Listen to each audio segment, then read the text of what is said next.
മാർക്കറ്റിൽ നിഫ്റ്റി 50 1% മുകളിലേക്ക് കയറുമ്പോൾ അദാനി സ്റ്റോക്കുകൾ 5% വരെ മുകളിലേക്ക് പോകുന്നതായിട്ട് നിങ്ങൾക്ക് എപ്പോഴെങ്കിലും തോന്നിയിട്ടുണ്ട്? ഇത് വെറും ഹൈപ്പാണോ, അല്ലെങ്കിൽ മാർക്കറ്റിൽ ഒളിഞ്ഞിരിക്കുന്ന ഒരു റോക്കറ്റ് ഫ്യൂവൽ അങ്ങനെ എന്തെങ്കിലും ഉണ്ടോ? ഈ വീഡിയോയിൽ ഈ വലിയ മുന്നേറ്റങ്ങൾക്ക് പിന്നിലെ ഹൈബീറ്റ എന്ന ടെക്നിക്കൽ ഡേറ്റയെ കുറിച്ചും വലിയ ഇൻസ്റ്റിറ്റ്യൂഷൻ ഇൻവെസ്റ്റേഴ്സിനെ കുറിച്ചും നമുക്ക് വിശദമായിട്ട് ഡിസ്കസ് ചെയ്യാം. അത് മാത്രമല്ല, ഈ കുതിപ്പിനൊപ്പം വരുന്ന വലിയ റിസ്കുകളെ കുറിച്ചും നമ്മൾ ഈ വീഡിയോയിൽ പറയും. അപ്പോൾ അദാനി സ്റ്റോക്കിന്റെ യഥാർത്ഥ കഥ എങ്ങനെയാണ്? ഒരുപക്ഷെ അത് കേട്ടാൽ നിങ്ങൾ മാർക്കറ്റിനെ വേറൊരു ആംഗിളിൽ കാണാൻ തുടങ്ങും. Welcome to the eye opener video of Dhanam smart savings and investment solutions.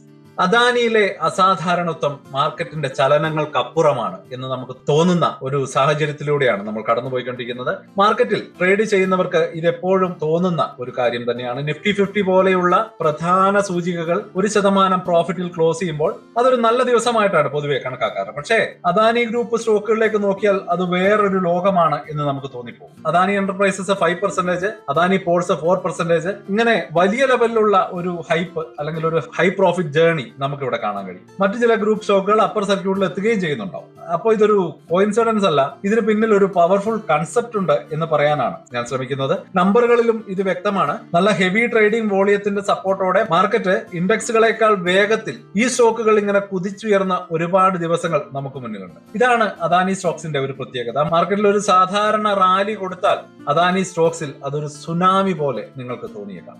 പക്ഷെ എന്തുകൊണ്ടാണ് ഇങ്ങനെ സംഭവിക്കുന്നത്? മാർക്കറ്റിലെ ഓരോ ചെറിയ നീക്കവും ഇത്രയും വലുതാക്കി കാണിക്കുന്നത്, അല്ലെങ്കിൽ ഈ ഒരു സ്റ്റോക്കുകൾ മാത്രം ഇങ്ങനെ കുതിക്കുന്നത് പിന്നിലെ ഫ്യൂവൽ എന്താണ്? വെറും ഊഹക്കച്ചവടം അല്ലെങ്കിൽ ഒരു ഹൈപ്പ് മാത്രമാണോ, അതോ ആളിക്കത്തിക്കാൻ പറ്റുന്ന മറ്റെന്തെങ്കിലും ഇതിന്റെ പിന്നിലുണ്ടോ? ഇതിന്റെ ഉത്തരം പലപ്പോഴും ഈ കമ്പനികളുടെ ഫിനാൻഷ്യൽ സ്ട്രക്ചറിൽ തന്നെയുള്ള ഒരു പവർഫുൾ കൺസെപ്റ്റ് ആണ്. അദാനി സ്റ്റോക്സ് മൂവ് ചെയ്യുന്നത് ഒരു രഹസ്യമല്ല, അത് text book high beta behaviour ആണ്. പക്ഷെ ചോദ്യം ഇതാണ്, നിങ്ങൾ റോക്കറ്റിൽ കയറുന്നത് അറിവോടെയാണോ അല്ലെങ്കിൽ എക്സൈറ്റ്മെന്റ് കൊണ്ടാണോ? അദാനിയുടെ ഈ റോക്കറ്റ് ഫ്യൂവലിനെ കുറിച്ച് മനസ്സിലാക്കാൻ ആദ്യം നിങ്ങൾ ഒരു ഗ്രീക്ക് അക്ഷരത്തെ കുറിച്ച് മനസ്സിലാക്കണം, ബീറ്റ. ഫിനാൻസിൽ ബീറ്റ വെറും ഒരു അക്ഷരമല്ല, അതൊരു സ്റ്റോക്കിന്റെ വോളറ്റാലിറ്റി, അതായത് ഫ്ലക്ച്വേഷന്റെ അളവാണ്. ചുരുക്കി പറഞ്ഞാൽ മാർക്കറ്റുമായിട്ട് കമ്പയർ ചെയ്യുമ്പോൾ ഒരു സ്റ്റോക്ക് എത്രത്തോളം മൂവ് ചെയ്യാൻ സാധ്യതയുണ്ട് എന്നാണ് ഇത് പറയുന്നത്. മാർക്കറ്റിന്റെ ഉദാഹരണത്തിന് നിഫ്റ്റി 50ക്ക് കൃത്യം 1 ബീറ്റയാണുള്ളത്. ഇതിനെ ബേസ് ലെവലായിട്ട് നമുക്ക് കണക്കാക്കാം. 1ൽ താഴെ ബീറ്റയുള്ള ഒരു സ്റ്റോക്കിന് മാർക്കറ്റിനേക്കാൾ ഫ്ലക്ച്വേഷൻ കുറവായിരിക്കും. ഇപ്പൊ പലപ്പോഴും നല്ല സ്റ്റേബിൾ ആയിട്ടുള്ള എസ്റ്റാബ്ലിഷ് കമ്പനികളിലായിരിക്കും. അപ്പൊ സാധാരണയായിട്ട് മാർക്കറ്റിനൊപ്പം നീങ്ങും, പക്ഷെ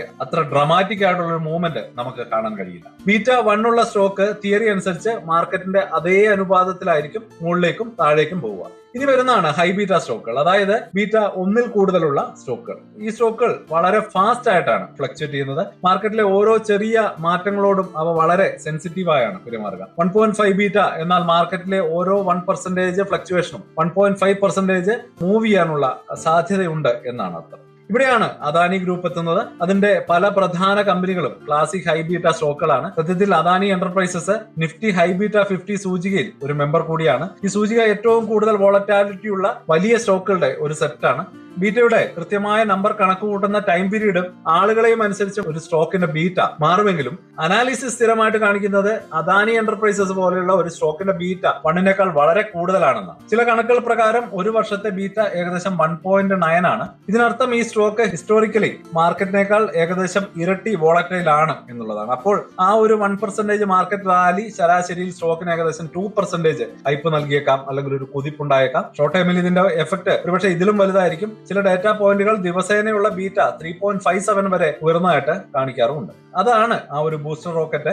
മാർക്കറ്റ് നേടുന്ന ഓരോ 1% മൂവിനും തിയറി അനുസരിച്ച് 3.5% കുതിപ്പ് നൽകുന്ന സ്റ്റോക്കുകൾ ഉണ്ട് എന്നാണ് പറഞ്ഞു വരുന്നത്. സ്റ്റോക്ക് ഗ്രാവിറ്റിയെ വരെ വെല്ലുവിളിക്കുന്നതായിട്ട് തോന്നുന്ന ദിവസങ്ങളെ ഇത് ശരിവെക്കുന്നുണ്ട്. എന്നാൽ ഉയർന്ന ബീറ്റ ഒരു നമ്പർ മാത്രമാണ്. അതിന് കാരണം ഇതൊരു ലക്ഷണം മാത്രമാണ്. ഈ ശക്തിയുടെ യഥാർത്ഥ സോഴ്സ് എവിടെയാണെന്ന് കണ്ടെത്താൻ അതിന് ഫ്യൂവൽ നൽകുന്നത് എന്താണ് എന്ന് നമ്മൾ കണ്ടെത്തേണ്ടി വരും. ഒരു ഹൈ ബീറ്റ വെറുതെ അങ്ങനെ ഉണ്ടാകുന്നതല്ല. ഇതൊരു കമ്പനിയുടെ ബിസിനസ് അല്ലെങ്കിൽ അതിന്റെ ഓഹരികൾ ആരുടെ കയ്യിലാണ് ഇരിക്കുന്നത് എന്നുള്ളതിനെ ഡിപ്പെൻഡ് ചെയ്തിരിക്കും. ഇൻവെസ്റ്റേഴ്സിന് അതിനെക്കുറിച്ച് എന്താണ് തോന്നുന്നത്, അതിന്റെ ഒരു മിക്സ് ആയിട്ടാണ് നമ്മൾ ഈ ഒരു ബീറ്റ വാല്യൂവിനെ കണക്കാക്കേണ്ടത്. അദാനി സ്റ്റോക്കുകളുടെ കാര്യത്തിൽ 4 പ്രധാന ഫാക്ടേഴ്സ് ആണ് ഈ ഒരു ബീറ്റ ഫാക്ടറിന് ഫ്യൂൽ കൊടുക്കുന്നത്. ഒന്നാമതായിട്ട് അവരുടെ ബിസിനസ് തന്നെയാണ്. അദാനി ഗ്രൂപ്പ് ക്യാപിറ്റൽ ഇൻസെന്റീവ്സും ഹൈ ഗ്രോത്തും ഉള്ളതുമായിട്ടുള്ള സെക്ടറുകളിൽ വലിയ രീതിയിൽ ഇൻവെസ്റ്റ് ചെയ്തിട്ടുണ്ട്. Infrastructure, ports, airports, green energy, ഈ മേഖലകളിൽ നമ്മുടെ സമ്പദ് വ്യവസ്ഥയുടെ ആരോഗ്യവുമായിട്ട് ഒരുപാട് ബന്ധപ്പെട്ട് കിടക്കുന്ന മേഖലകളാണ്. അപ്പൊ സാമ്പത്തിക വളർച്ചയെ കുറിച്ച് ഇൻവെസ്റ്റേഴ്സിന് നല്ല പ്രതീക്ഷ വരുമ്പോൾ അദാനിക്ക് ആധിപത്യമുള്ള ഈ മേഖലകളിലേക്ക് പണം ഒഴുകിയെത്തുന്നു. അദാനിയെ സംബന്ധിച്ചിടത്തോളം വെറും നല്ല വാർത്തയല്ല, അത് ഗംഭീരമായിട്ടുള്ള വാർത്തയാണ്. ഇത് സ്റ്റോക്കുകളെ നല്ല സിഗ്നലുകളോട് വളരെ പെട്ടെന്ന് റിയാക്ട് ചെയ്യുന്ന ഒന്നാക്കി മാറ്റുന്നു. രണ്ടാമത്തേത് ഇൻസ്റ്റിറ്റ്യൂഷണൽ ഇൻവെസ്റ്റേഴ്സിന്റെ വലിയ സ്വാധീനമാണ്.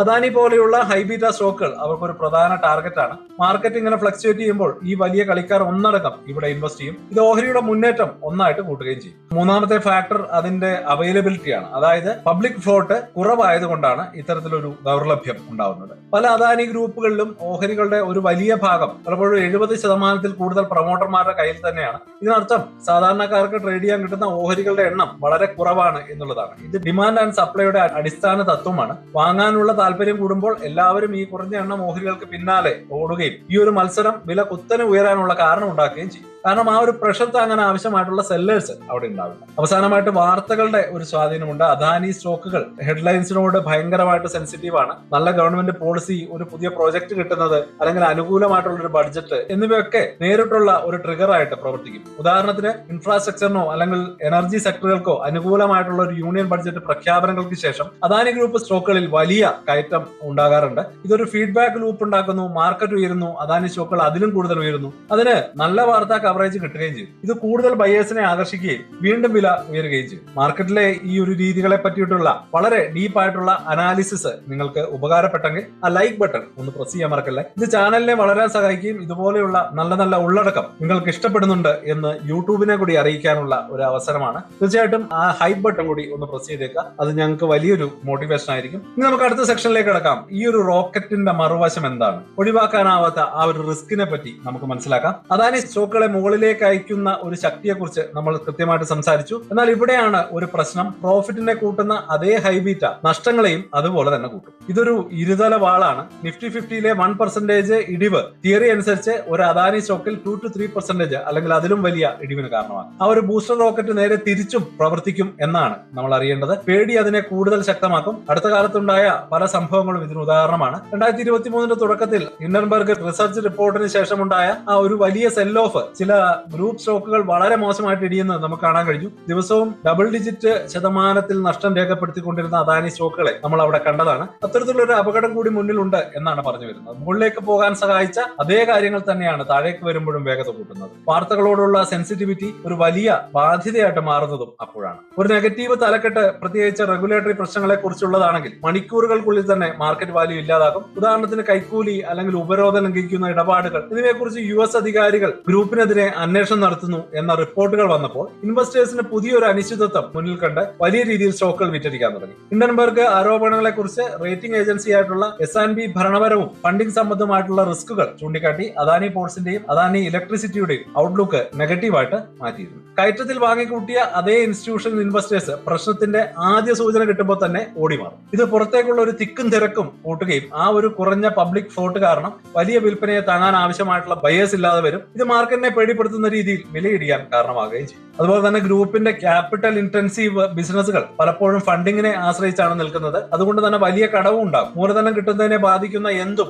ഒരു റേറ്റിംഗ് ഡൗൺഗ്രേഡോ അല്ലെങ്കിൽ ഒരു റെഗുലേറ്ററി അന്വേഷണമോ പോലെയുള്ള എന്തും മാർക്കറ്റിന് ഒരു വലിയ ഭീഷണിയായിട്ട് കാണുന്നു. ഇതൊരു കനത്ത വിൽപ്പനയിലേക്ക് നയിക്കും. ഹൈ റിസ്ക് ഹൈ റിട്ടേൺ എന്ന ആശയം വെറും ഒരു പറച്ചിലല്ല. ഈ സ്റ്റോക്കുകൾക്ക് അത് അവയുടെ ചലനത്തിന്റെ അടിസ്ഥാന നിയമം തന്നെയാണ് എന്നാണ് പറഞ്ഞു വരുന്നത്. അപ്പോൾ ഇനി നമുക്കൊരു കൺക്ലൂഷനിലേക്ക് കിടക്കാം. അദാനി സ്റ്റോക്കുകൾ മാർക്കറ്റിനേക്കാൾ കൂടുതൽ വേഗത്തിൽ ചലിക്കുന്നത് പിന്നിലെ രഹസ്യം സത്യത്തിൽ ഒരു രഹസ്യമല്ല. ഇതൊരു കോയിൻസിഡൻസോ അല്ലെങ്കിൽ വെറും ഒരു ഹൈപ്പോ അല്ല. ഇതൊരു ഹൈ ബീറ്റ ഇൻവെസ്റ്റ്മെന്റിന്റെ ഒരു ടെക്സ്റ്റ് ബുക്ക് ഉദാഹരണമാണ്. സാമ്പത്തിക ശുഭാപ്തി വിശ്വാസങ്ങളുമായിട്ട് ബന്ധപ്പെട്ട ഒരു high growth business model, momentum നോക്കി ഇൻവെസ്റ്റ് ചെയ്യുന്ന വലിയ പ്ലെയേഴ്സിന്റെ അഗ്രസീവ് ബൈയിങ്, ട്രേഡ് ചെയ്യാൻ കിട്ടുന്ന ഓഹരികളുടെ കുറവ്, വാർത്തകളോടുള്ള വലിയ രീതിയിലുള്ള സെൻസിറ്റിവിറ്റി, ഇവയുടെ എല്ലാം ഒരു ശക്തമായിട്ടുള്ള സമവാക്യത്തിന്റെ ഫലമാണ് ഈ സ്ഫോടനാത്മകമായിട്ടുള്ള മുന്നേറ്റങ്ങളും പെട്ടെന്നുണ്ടാവുന്ന ക്രാഷുകളും. പ്രോഫിറ്റിനെ ആംപ്ലിഫൈ ചെയ്യുന്ന സെയിം എഞ്ചിൻ ലോസിനെയും ആംപ്ലിഫൈ ചെയ്യും. ഒരു നല്ല ദിവസം വലിയ നേട്ടങ്ങൾ ഉണ്ടാക്കി തരുന്ന അതേ ശക്തികൾ തന്നെയാണ് സാഹചര്യം മാറുമ്പോൾ കനത്ത നഷ്ടങ്ങൾ നൽകുന്നത്. ആ ഒരു ബൂസ്റ്റർ റോക്കറ്റിന് സ്റ്റിയറിംഗ് ഇല്ല. മാർക്കറ്റിനോടും തലക്കെട്ടുകളോടും റിയാക്ട് ചെയ്തുകൊണ്ട് അത് ഒരേ തീവ്രതയോടെ മുകളിലേക്കും താഴേക്കും പ്രവർത്തിച്ചുകൊണ്ടേയിരിക്കും. മാർക്കറ്റ് 1% ഡൗൺ ആയാൽ അദാനി 3% ഡൗൺ ആകും. അപ്പൊ തീർച്ചയായിട്ടും